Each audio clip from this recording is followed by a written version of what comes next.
Champions trophy. अच्छा मुझे ये बताएं कि जब पीएसएल हमारी पिछली हुई है, दुनिया भर से प्लेयर्स आए, दुनिया भर से मेंटोर आए, पाकिस्तान के मेंटोर्स आए, किसी ने किसी चेयरमैन को कहा, किसी मार्केटिंग वाले ने कहा कि जनाब ए वाला स्टेडियम नु इथों तोड़ के इन्हों ठीक कर दो, इसकी कैपेसिटी बढ़ा दो, पैसा ज्यादा आएगा, दुनिया में से लोग जब क्रिकेट खेलने आएंगे क्योंकि फ्यूचर में आपको करना है ये। नहीं, किसी ने ये भी नहीं सोचा, किसी ने ये भी नहीं सोचा कि कजाफी स्टेडियम के जो इंक्लोजर्स हैं वहां पे क्रिकेटर इतना इतना नजर आता है भाई।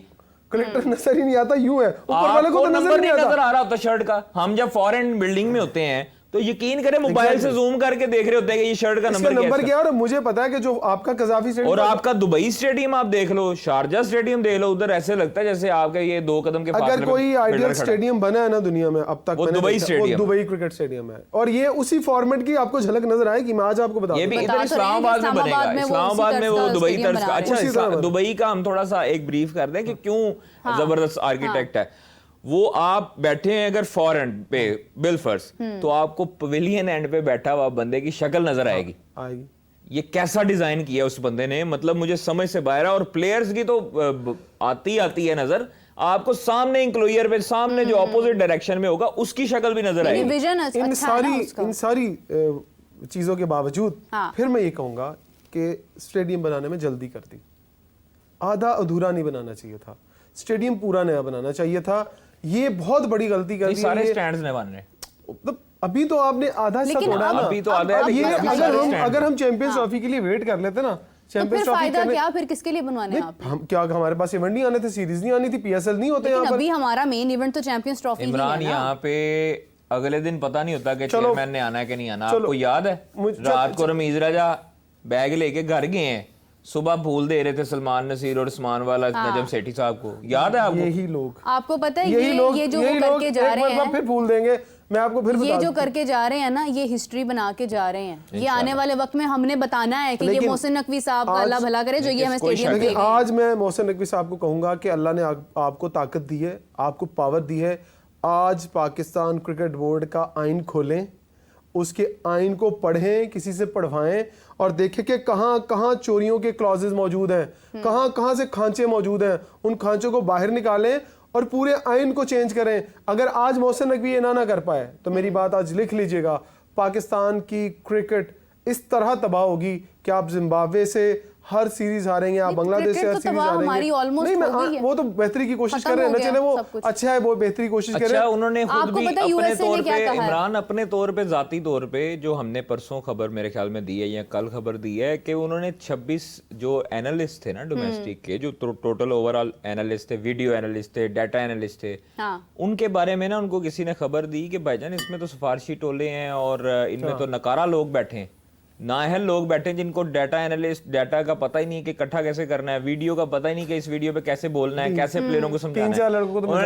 उन्होंने कहा जी सारों के ना टेस्ट लो, कमेटी बना दी। अच्छा, वो जब टेस्ट लिए तो 26 में से 11 लोग जो थे वो बिल्कुल E0 थे, उनको पता ही नहीं था, सिफारशी टोला और नाअहल थे। जैसे सोशल अभी मीडिया जो ये अभी लोग है ना, नहीं चैंपियंस कप में जो अभी है लोग इकट्ठे हुए हैं, वो पता ही नहीं है कि उनको करना क्या है। अब जिसको अच्छा 11 लोग उन्होंने मौके पे फारिग किए और बाकियों का जो मुझे सुनने में आई है कि उनकी सैलरी जो है वो हाफ कर दी, इतनी ज्यादा सैलरियों पे रखे हुए थे। मतलब अकाउंटेबिलिटी अगर हम देखें तो अकाउंटेबिलिटी भाई नदीम खान साहब की क्यों नहीं होती? अच्छा, उनके दौर में ये रखी गई सारी चीजें हुई, नदीम खान साहब की अकाउंटेबिलिटी हो ना कि वो जवाब दें भाई क्यों किसके कहने पे रखा। आप उनकी ऑडियो रिकॉर्ड करवाएं, उनकी टेप करवाएं, निकालें उनकी ऑडियो कि भाईजान इनके साथ कौन कौन राब्ते में, किसकी पर्ची है।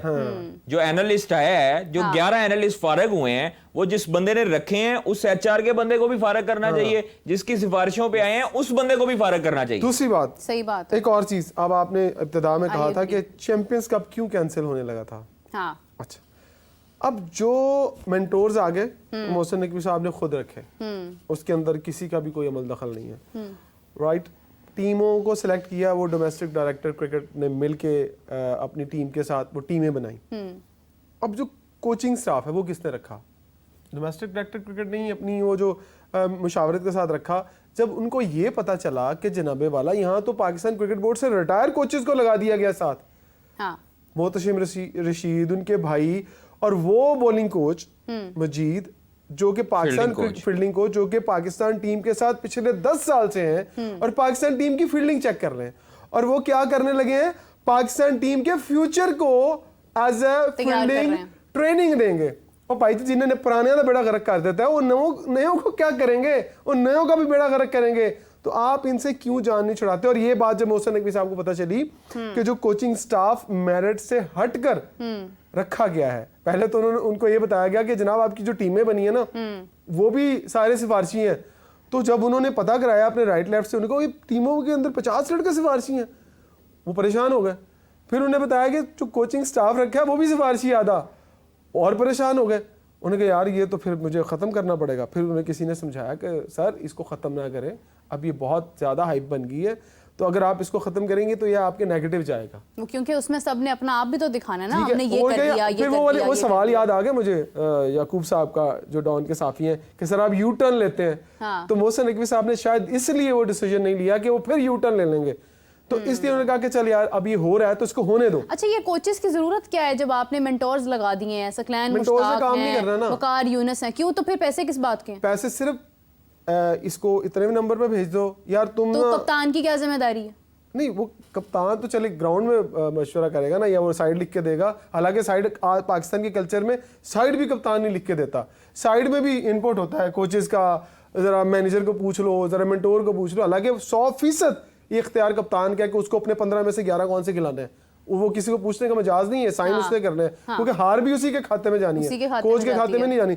लेकिन मेंटोर्स क्या करेंगे सर, मेंटोर्स ने मैडम ये करना है कि उन्होंने सिर्फ और सिर्फ आगे मशवरा देना है कि यार इसका बैटिंग ऑर्डर ये कर दो, इसका बॉलिंग नंबर ये कर दो, और इन लोगों को जो है वो प्रेफरेंस दो, और इसको मिडिल ऑर्डर पर रखो, इसको ओपनिंग करा दो, दैट्स इट। इसके अलावा वो लोग तैयार, तेरी ये शॉट गलत है, तेरा ये बॉल गलत पड़ता है, इतना काम है उनका। अगर कोचिंग ही करनी होती तो माज़रत के साथ वकार यूनुस को आप कोच लगा देंगे, वो नेशनल टीम के बाद उसको सूबे का कोच लगाएंगे, वो लगेगा।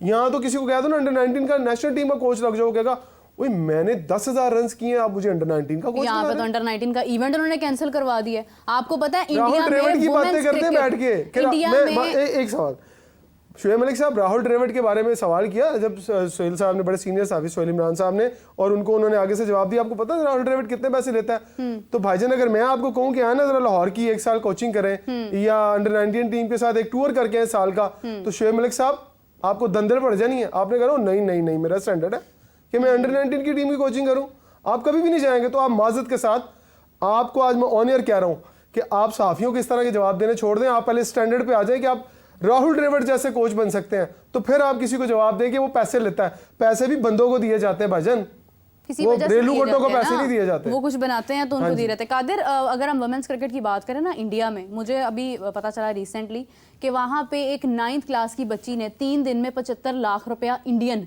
कमा ली है अपनी सिर्फ ये क्रिकेट खेलने की वजह से। अंडर 19 को इतनी अहमियत दी रहती है वुमेन्स क्रिकेट में कि 9-9 करोड़ उनको मिल जाता है खेलने का, अंडर 19 जो अभी ये मतलब 18-17 साल के बच्चे हैं।